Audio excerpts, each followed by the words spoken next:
Hi, this project is on the global amphibian crisis.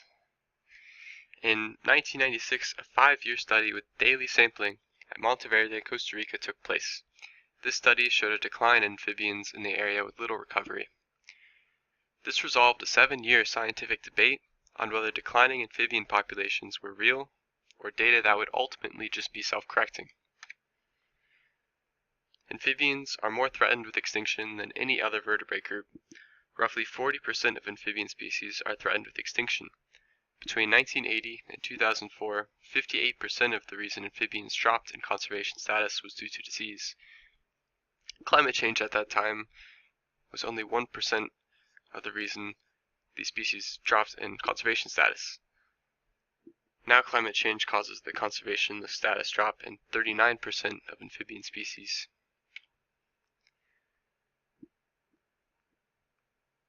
In 1997, disease was found to be the cause of the Panamanian and Australian amphibian mass mortality. This disease was a fungus called BD. Other declining factors include habitat, climate change, wildlife, disease, introduced species, and the human-to-amphibian relationship, as well as impactful combinations of these factors. The most common threats to amphibians in general are habitat loss and degradation.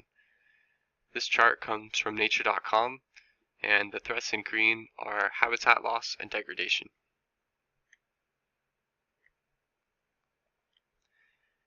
Benefits of saving amphibians.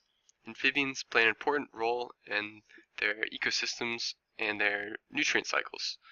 For example, salamanders eat decomposers, which allow the soil to retain its nutrients for longer. This also spreads out the nutrients of things decomposing. Many amphibians travel between land and water, helping both ecosystems to become more resilient by connecting them. They naturally contribute to the matter and energy flowing between the different systems as they live their lives.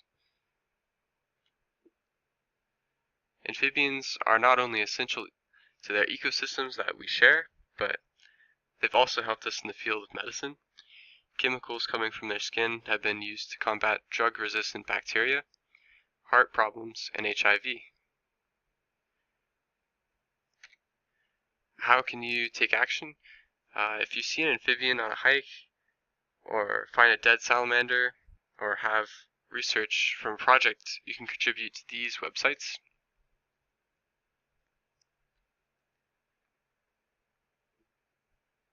If you have a yard, you can make a new wetland.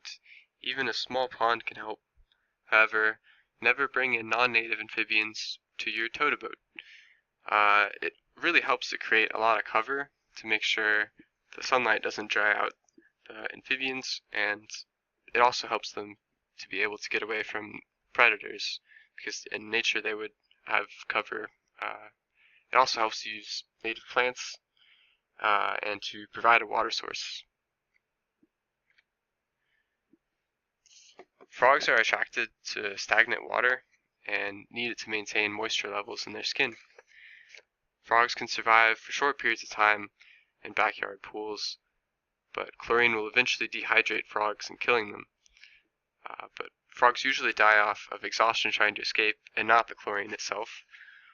A frog log or any alternative, like tying a board to the edge of the pool, will allow the frog to escape. Lastly, it helps to keep the pool covered whenever not in use. Thank you.